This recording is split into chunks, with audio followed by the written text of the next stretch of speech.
ஒரு இலை உண்மையிலேயே தீராத நோய்களை குணமாக்கும்னு சொன்னா நம்புவீங்களா? இந்த ரகசியம் பலருக்கும் தெரியாது. பெரும்பாலானவர்கள் என்ன நினைக்கிறாங்கன்னா, திருச்செந்தூரில் கிடைக்கும் பன்னீர் இலை விபூதி ஒரு சாதாரண பிரசாதம் தான். ஆனா இதுதான் மிகப்பெரிய தவறு.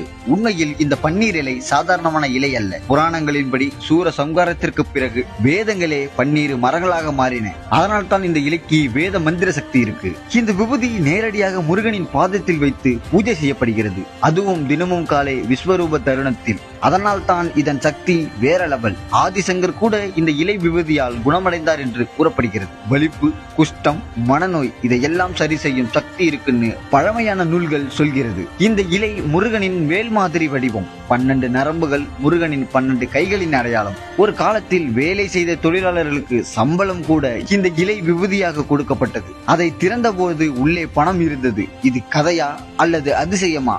உண்மை என்னன்னா, நம்பிக்கை இருக்கும் இடத்தில் சக்தி